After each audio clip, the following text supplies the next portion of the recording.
Forget the image of Viking raiders storming foreign coasts. The greatest Viking raid didn't need ships, swords, or shields. It happened under the waves, and it made Norway one of the richest nations on earth. They struck oil, and instead of wasting it, they turned it into power, a financial weapon strong enough to outlast empires. This is how modern Vikings built $1 trillion fortune, and what it teaches about money, power, and restraint. Mid-20th century Norway was quiet and poor. Fishing boats and small factories defined its coasts. Hard winters shaped its people. Even after separating from Sweden in 1905, Norway remained one of Europe's least wealthy nations. No one expected fortune. Then the North Sea changed everything. In 1969, the Ekofisk oil field was discovered. It was massive. For a small nation, it felt like winning the global lottery. But sudden wealth often destroys nations. Economists call it the resource curse. Easy money brings greed, corruption, and inflation. Venezuela and Nigeria are examples. Norway stood at a crossroads. Spend fast or plan wisely. They chose structure.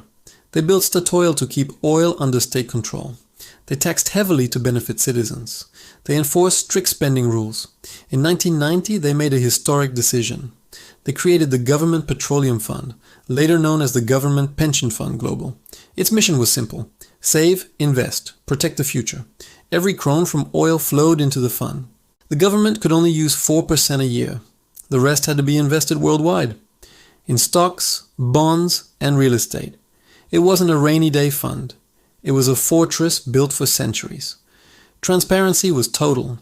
Every Norwegian could see where the money went. Ethical rules banned investments in corrupt or polluting companies.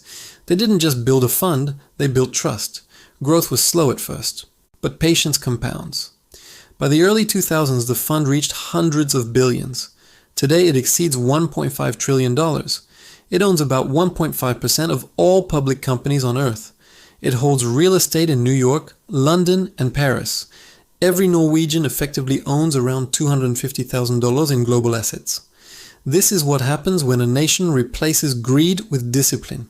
Yet the fund built on fossil fuels raises questions. Critics call it hypocrisy. Some fear future leaders may abandon restraint. Markets crash, politics shift, wealth fades if discipline weakens. But Norway's structure endures.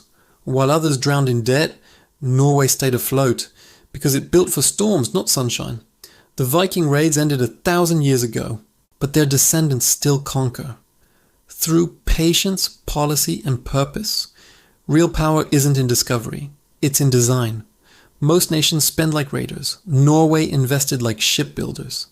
That's why the modern Vikings are richer than any of their ancestors ever dreamed. Wealth doesn't come from what you find, it comes from what you keep.